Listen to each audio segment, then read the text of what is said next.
Race 1, Pilocom Rating Base Class 5, 17 to 41 split, distance 1,400 meters na merong 6 entries. Start ito ng winner take all, races 1 to 7. Dito sa race 1, pampremera ko yung entry number 5, Mr. Bon, sakay ni C.A. Reyes. Last run, maganda tinakbo niyan. Doon sa karera na pinanalunan ni Early Bird, na pang-5 yan. At dati nang nanalo yan sa PJC. At panigundo ko yung entry number 4, Player Bottom, sakay ni CP Henson. Kasama yan si Player Bottom doon sa triple photo finish nila Street Queen, Clairvoyant. At tingin ko mapapabayaan sa unahan yan. Kaya dito sa race 1, pampremera 5, Mr. Bon. Panigundo 4, Player Bottoms. Race 2, imported invitational race. Distance 1,650 meters na merong 8 entries but 6 in betting option. Start ito ng pick 6, races 2 to 7.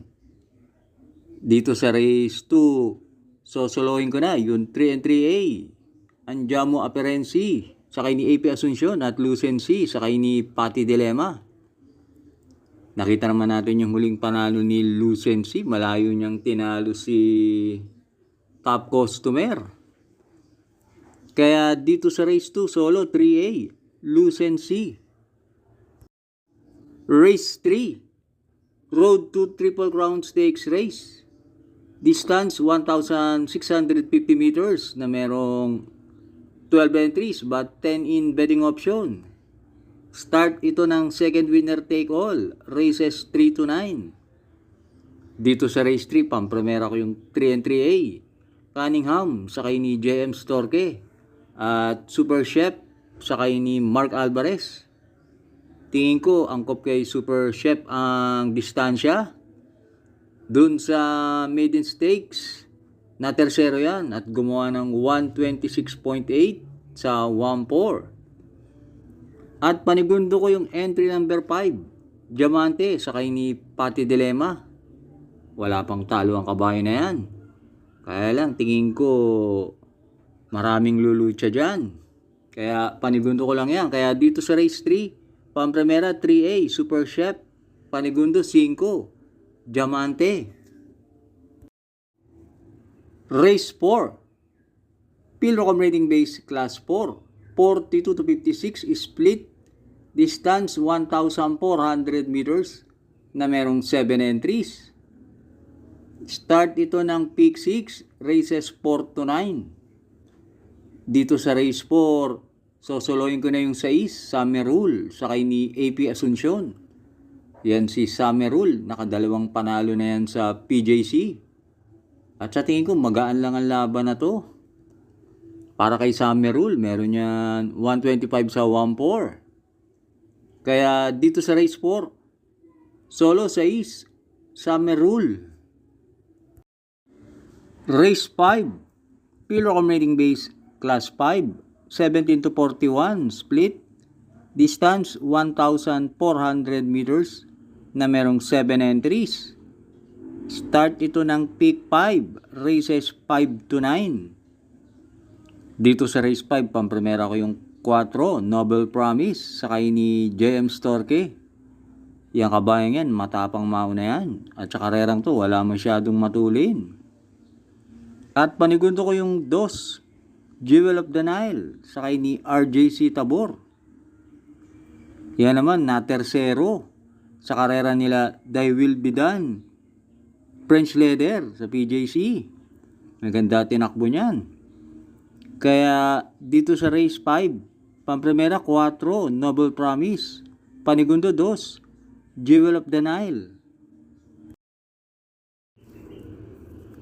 Hi and happy racing nga pala sa ating mga members. Thanks for joining. Race 6, Pilocom Rating Base Class 4, 42 to 56 split, distance 1,400 meters na merong 7 entries. Start ito ng peak 4, races 6 to 9. Dito sa race 6, pampremera ko yung M Butterfly sakay ni NC Lunar. Yung kabayo niya, last run, maganda tinakbo niya. Na segundo kay Cat Bell. At 2 runs ago, nanalo naman yan. At panigundo ko yung entry number 4, Elegant Lady, sakay ni AP Asuncion. Kung sakaling magbabakbakan yung 1-2, tingin ko pwedeng makapanood ng laban niya ang 4, dehado pa yan. At pantersero ko yung entry number 7, Spellbound, sakay ni JB Hernandez. Last run, nanalo yan sa PJC. At meron yan 126 sa 14. Kaya dito sa race 6, pampremera 1, M Butterfly. Panigundo 4, Elegant Lady. Pantersero 7, Spellbound. Race 7 na tayo. Pillar Accommodating Base Class 5. 17 to 41 split. Distance 1,400 meters na merong 8 entries but 7 in betting option. Dito sa race 7, sosolohin ko na yung couple entry na 3 and 3A. Unafraid sakay ni CP Henson at Douglas Spear sakay ni EP Nahilat. Mababa sa laban to si Douglas Spear at may barrier yan na 116.4 sa 1-2. At angkop sa kanya ang distansyang 1-4. Kaya dito sa race 7, solo 3A, Douglas Spear. Last double na tayo, race 8. Pillar Accommodating Base Class 5. 17 to 41 split. Distance 1,400 meters na merong 6 entries. Dito sa race 8, solohin ko na yung 6, Attorney Winona, sakay ni MB Pilapil. 2 runs ago sa PJC, ang hinabol niyan si Tenteng Enteng. At kapiraso lang yan natalo sa forecast kay Shanghai Silk. Kaya dito sa race 8, solo 6, Attorney Winona. Race 9, ang ating last race. 3-year-old rating base na merong 8 entries. Dito sa race 9, pampremera ko yung couple entry na 6 and 6A. Balisong, sakay ni Pati Dilema at Solid, sakay ni AR Villegas. Yan si Balisong, merong 126.4 sa 1-4.